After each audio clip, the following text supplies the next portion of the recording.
So we have an equation over here and that goes like H2SO4 plus Hi giving us sulfur, iodine and H2O। और हमने आज ये basically देखना है कि हम किस तरह ऑक्सीडेशन स्टेट्स को यूज़ करके और इक्वेशंस को बैलेंस कर सकते हैं। तो how do we balance this equation? Well first of all तो आप देख लो कि आपके पास जो चीज़ें मौजूद हैं वो हैं क्या क्या। So we know this over here is water, ठीक है, this thing right over here, ये आयोडीन है, ठीक है, this is an element, this ये जो वाटर है this is a compound, you know sulphur is an element, we know Hi is a compound and we know कि this thing is a compound। तो सबसे पहले आपने क्या करना है, आइडियली सबसे पहले आपने देखना है कि क्या चीज़ क्या है, ठीक है, आपके पास कोई कंपाउंड है या आपके पास कोई एटम है। एटम यानी आपके पास एलिमेंट्स हैं। इस केस में हमारे पास तीन कंपाउंड्स हैं। तीन कंपाउंड्स हैं, कौन कौन से वाले, ये वाले, ये और ये। जो सल्फ़र और आयोडीन है वो एलिमेंट्स हैं। एलिमेंट्स क्यों हैं? क्योंकि देखो सल्फ़र अकेला है, आयोडीन भी अकेला है। अब अकेले से ये मतलब नहीं है कि ये I2 है तो I1 होना चाहिए था। No that's not what it means. It means कि हमारे पास दोनों चीज़ें आयोडीन की हैं, ठीक है, कोई और थर्ड चीज़, कोई और सेकंड चीज़ नहीं है, ठीक है, कोई ऑक्सीजन कोई और कुछ भी नहीं है। तो हमारे पास दो एलिमेंट्स हैं, सल्फ़र और आयोडीन। एलिमेंट्स के ऊपर क्या ऑक्सीडेशन स्टेट होता है, हमने रूल्स पढ़े थे, हमें पता है कि एलिमेंट्स में हमारे पास जो ऑक्सीडेशन स्टेट होता है that is equal to zero. तो इसका मतलब है कि यहाँ पर जो हमारे पास, let me just erase all of this junk. तो हमें पता है हमारे पास यहाँ पर जो सल्फ़र है उसका ऑक्सीडेशन स्टेट क्या होगा, ज़ीरो होगा, और यहाँ पर जो दोनों आयोडीन्स हैं उनका ऑक्सीडेशन स्टेट भी ज़ीरो होगा, ठीक है। तो यहाँ पर दो आयोडीन्स हैं इस तरह करके, इसका ऑक्सीडेशन स्टेट भी ज़ीरो है, इसका ऑक्सीडेशन स्टेट भी ज़ीरो है, ठीक है। उसके बाद हमारे पास अब हम कंपाउंड्स की तरफ आते हैं। तो हमारे पास है H2O। अब H2O में हमें पता है कि O जो है उसके ऊपर क्या ऑक्सीडेशन स्टेट होता है, हमेशा -2 होता है, अनलेस कोई परऑक्साइड हो। यहाँ पर हम देख सकते हैं कोई परऑक्साइड नहीं है, ना हाइड्रोजन परऑक्साइड है, कुछ और कुछ भी नहीं है, सिर्फ वाटर है, सादा सादा पानी है आपके पास। तो आपके पास जो ऑक्सीजन है that is going to be what, that is going to be -2। और आपके पास जो हाइड्रोजन है that is going to be +1। दोनों हाइड्रोजन्स +1 होंगे, ठीक है। आपके पास इस तरह अगर वाटर है ना तो ये हाइड्रोजन है आपके पास, ये भी +1 है, ये भी +1 है, और ऊपर जो ऑक्सीजन है दैट इज़ -2। अब मुझे कैसे पता चला हाइड्रोजन इज़ +1? क्योंकि मैंने रूल पढ़ा था कि hydrogen will always be +1 unless उसने मेटल के साथ कोई बॉन्ड बनाया हो, and oxygen is not a metal. तो ये वाली साइड, राइट हैंड साइड मैंने क्लियर आउट कर ली। लेफ़्ट साइड के ऊपर जाता हूँ। यहाँ पर भी मुझे पता है हाइड्रोजन जो है, यहाँ पर भी मुझे पता है हाइड्रोजन जो है, hydrogen is going to be what, hydrogen is going to be +1। Again किसी मेटल के साथ नहीं है तो +1 होएगा। तो दैट मीन्स आयोडीन अब क्या होगा, देखो ये कंपाउंड है, कंपाउंड और एलिमेंट्स के लिए हमने पढ़ा था कंपाउंड, ठीक है, ये एक कंपाउंड है। कंपाउंड और एलिमेंट्स के लिए हमने पढ़ा था कि हमारे पास जो ऑक्सीडेशन स्टेट होया करेगा वो ज़ीरो होगा, ठीक है, ओवरऑल ऑक्सीडेशन स्टेट जो है वो ज़ीरो होएगा। तो दैट मीन्स कि हमारे पास ये जो +1 है इसको किसी और ऐसी चीज़ में ऐड करवाना है, लेट्स कॉल दैट x, कि हमारे पास जो ओवरऑल ऑक्सीडेशन स्टेट आए, जो सम इनका आए वो ज़ीरो के बराबर हो। तो फिर x क्या हो सकता है, well if this is +1 the only thing we can put over here is -1, और फिर हमारे पास दोनों साइड्स ज़ीरो के बराबर आ जाएंगी। या you could have done some algebra and you could have just said कि मैं 1 को साइड पर भेज देता हूँ, so that is going to be 0 -1, और आपका जो x है वो -1 के बराबर आ जाएगा, ठीक है। तो आपका x क्या है, आपका आयोडीन क्या है, आपका आयोडीन है -1। And how did we use this? Again हमने रूल यूज़ किया, हमें पता है कंपाउंड के ऊपर जो सम ऑफ ऑक्सीडेशन स्टेट्स है that is equal to zero, same as elements. तो एलिमेंट्स में हमारे पास क्या होता है? एलिमेंट्स में हमारे पास दोनों चीज़ें ज़ीरो होती हैं, तो जो सम आता है वो भी ज़ीरो होता है। So what about H2SO4? My bad, मैंने यहाँ से वो ऑक्सीडेशन स्टेट्स ही रिमूव कर दी हैं। तो we have +1 and we have -1 for our iodine,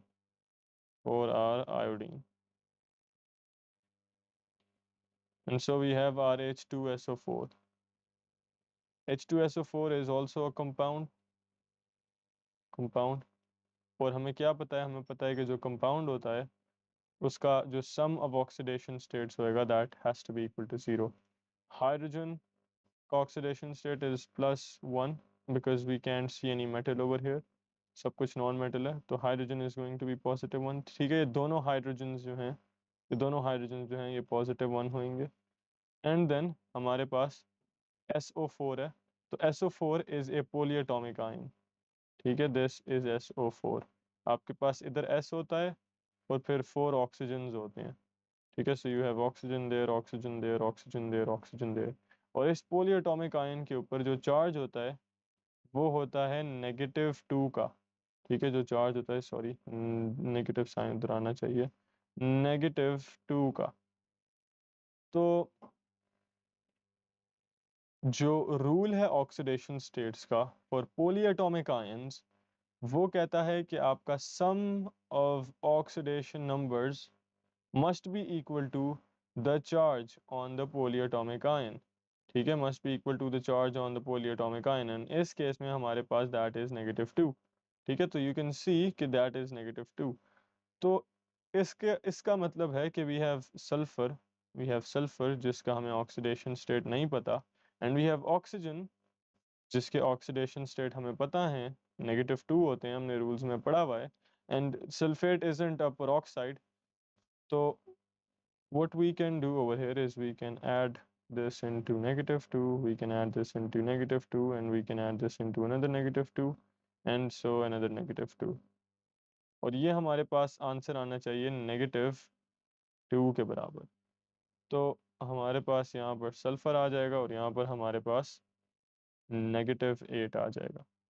ठीक है, and this is equal to -2।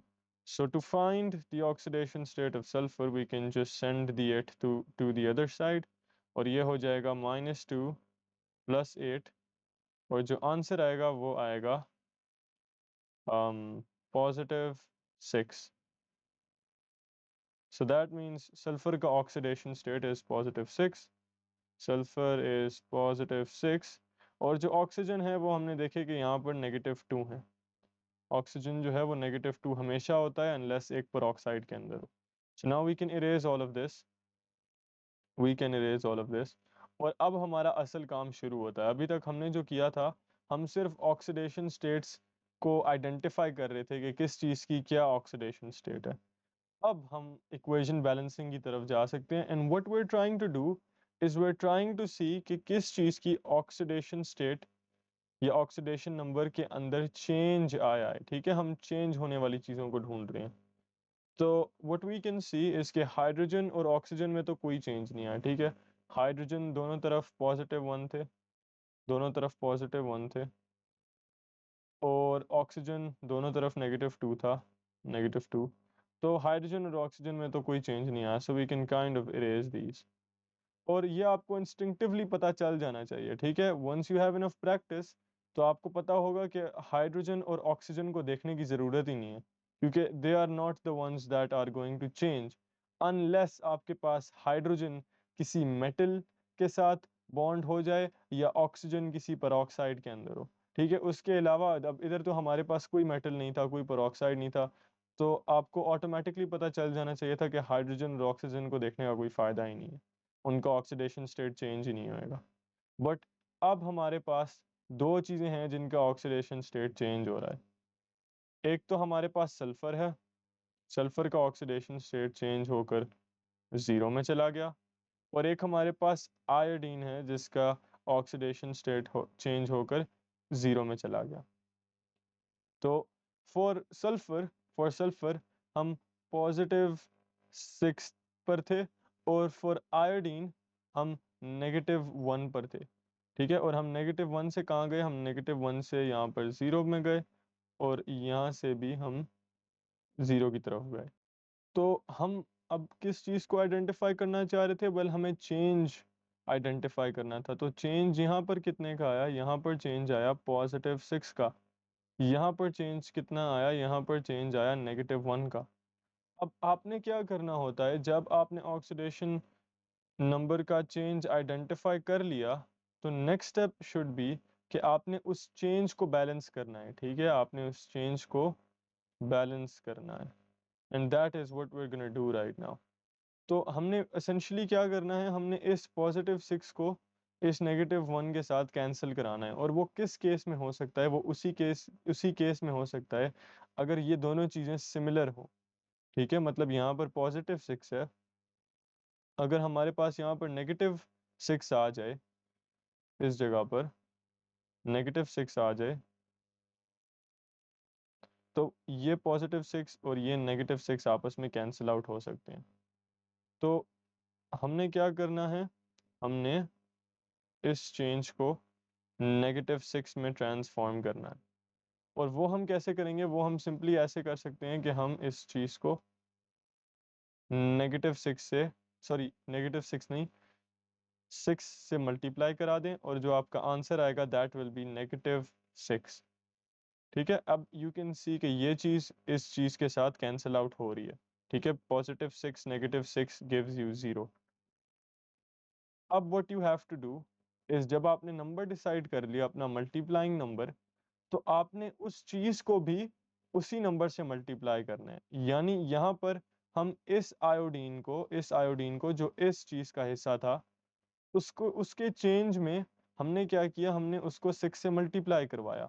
तो आपने उसी 6 को उठाकर इस जगह पर भी मल्टीप्लाई कराना है। तो लेट्स से अगर हम यहाँ पर इसको मल्टीप्लाई कर रहे होते फॉर एग्जांपल 10 से, तो वो 10 हमने यहाँ से लिया है ना, हमने अपना अपना काम यहाँ से शुरू किया था और उसके बाद हम ये सारा प्रोसेस करते हुए इस जगह पर आए थे। तो हमने इस जगह पर 10 को मल्टीप्लाई करना होता। तो जिस जगह पर आप मल्टीप्लिकेशन करते हो इन योर चेंज, उसी जगह पर आपको फिर मल्टीप्लिकेशन करनी होती है इन योर इक्वेशन। तो we have multiplied a 6 over here right now, and हमारे चार्जेस जो हैं वो अब एक दूसरे को कैंसिल आउट कर रहे हैं। अब इस 6 को ना आप यहाँ से हटा नहीं सकते। ये जब एक दफ़ा आपने चीज़ लिख ली, इसको अब आपने नहीं चेंज करना।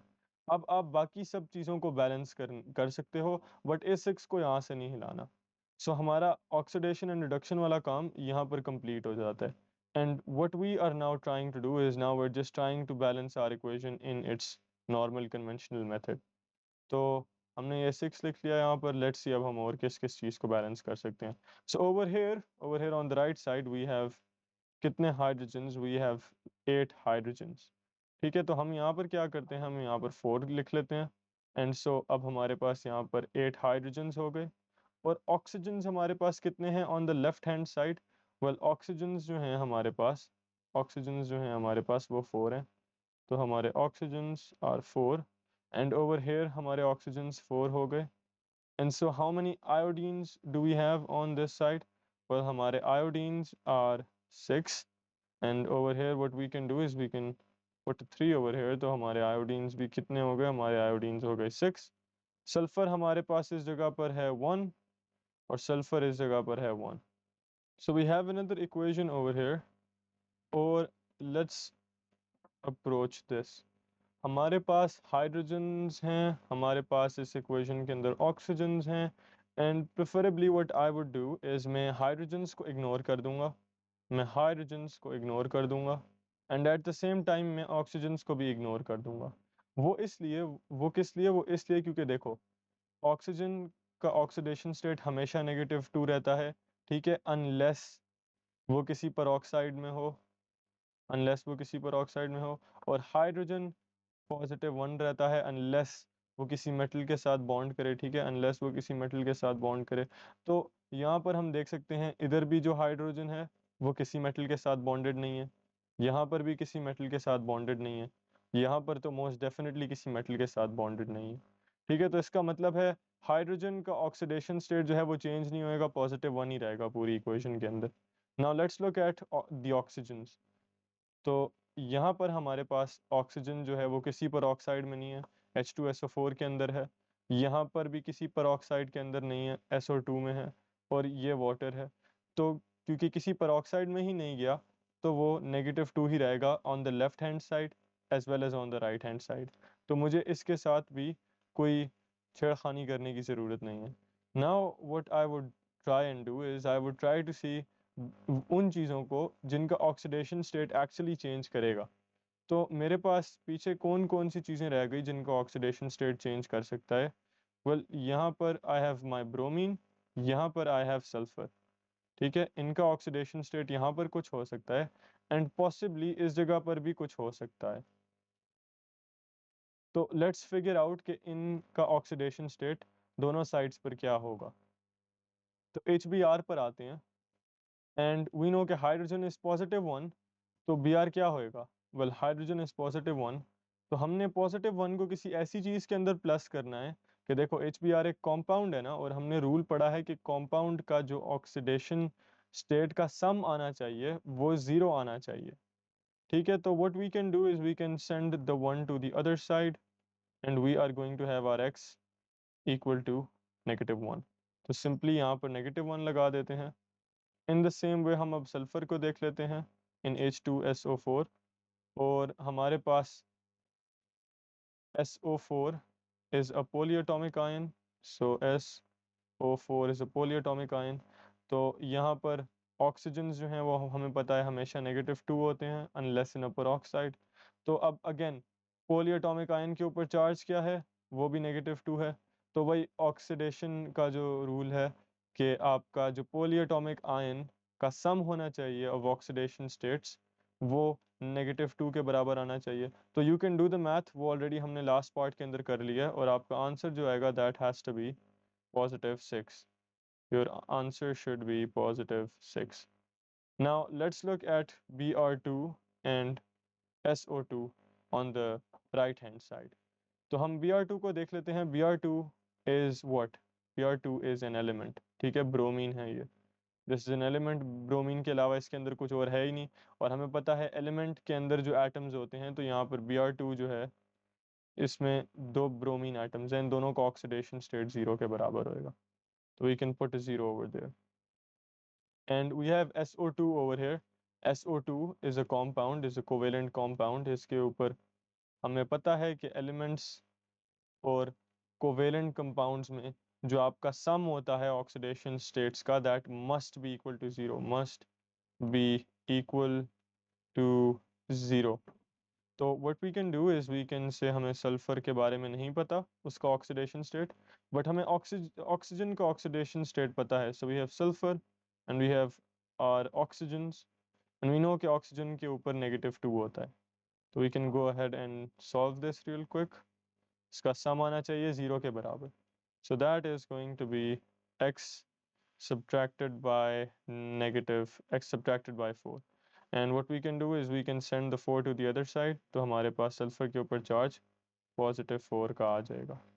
so what do we have to do now? well, अब आपने क्या करना है, अब आपने चेंज देखना है कि कितना ज़्यादा आ रहा है। यहाँ पर आपके पास चेंज आ रहा है, यहाँ पर आपके पास चेंज आया नेगेटिव नहीं +1 का। ठीक है, when you go from -1 तो आप उसके अंदर +1 डालो और आपके पास 0 आ जाएगा। And in the same way हमारे पास सल्फर के ऊपर क्या चेंज आया, सल्फर के ऊपर हमारे पास चेंज आया -2 का। अगर आपने +6 से +4 में जाना है तो आपको 2 माइनस करना पड़ेगा। ठीक है, तो आपके पास जो चेंज आया वो -2 का है। Now all you need to do is balance these changes and we can go ahead and do that. तो अब आपके पास बहुत सी ऑप्शंस हैं, आप या तो इस चीज़ को इस चीज़ में बना लो, या इस चीज़ को इस चीज़ में बना लो, या इन दोनों को 4 बना लो, या इन दोनों को आप 10 बना लो। ठीक है, मर्ज़ी आपकी अपनी, आप किसी तरह से भी बैलेंस कर सकते हो। मैं सिंपल काम करूँगा, मैं क्या करूँगा, मैं सीधा-सीधा इस चीज़ के साथ कुछ भी नहीं करूँगा और मैं सीधा-सीधा यहाँ पर 2 मल्टीप्लाई कर दूँगा। उससे क्या होगा, उससे मेरे पास पॉज़िटिव 2 आ जाएगा और वो पॉज़िटिव 2 इस नेगेटिव 2 को कैंसल कर देगा। आप ये भी कर सकते थे आप ये भी कर सकते थे कि आप यहाँ पर इस नेगेटिव 2 को 1/2 से मल्टीप्लाई कर दो। आपका आंसर नेगेटिव 1 आ जाएगा। अब ये 2 चीज़ें एक-दूसरे को कैंसल कर सकती हैं। बट मैं अपने कैलकुलेशंस को सिंपल रखना चाह रहा हूँ, तो मैं क्या करूँगा, मैं सिंपली इसको 2 से मल्टीप्लाई कर दूँगा और मेरे पास पॉज़िटिव 2 आ गया। अब इधर जो चीज़ आएगी वो ऑब्वियसली आपको इधर भी लिखनी पड़ेगी, ठीक है? सॉरी, ये पॉज़िटिव 2 नहीं, जिस चीज़ से हमने इधर मल्टीप्लाई किया, वो चीज़ हमें इधर लिखनी पड़ेगी। तो हम इसको इधर लिख लेते हैं, इसको हम इधर लिख लेते हैं, ठीक है? एंड अब हम इस नंबर को रिमूव नहीं कर सकते, this number will stay there. हमने अब बाकी इक्वेशन को देखना है कि हम उसको कैसे चेंज करें। तो we have how many hydrogens on this side? We have 4 hydrogens on this side and over here how many hydrogens do we have? तो हमारे पास 2 हाइड्रोजन्स हैं वाटर के अंदर, तो हम यहाँ 2 से मल्टीप्लाई कर देते हैं and now we have 4 hydrogens. और ब्रोमीन्स हमारे पास कितने हैं इस साइड पर? 2 ब्रोमीन्स हैं, यहाँ पर भी ब्रोमीन्स 2 हैं। इन द सेम वे हमारे पास सल्फर्स कितने हैं? एक ही है, यहाँ पर भी सल्फर एक ही है। ऑक्सीजन्स ऑक्सीजन्स कितने हैं हमारे पास? 4 हैं एंड वी कैन सी कि हमारे पास यहाँ पर भी 4 ऑक्सीजन्स हैं, ये 2 और ये 2। तो ऑक्सीजन्स भी हमारे पास 4 हैं एंड इन दिस वे हमने इक्वेशन को क्या कर लिया? हमने इक्वेशन को बैलेंस कर लिया।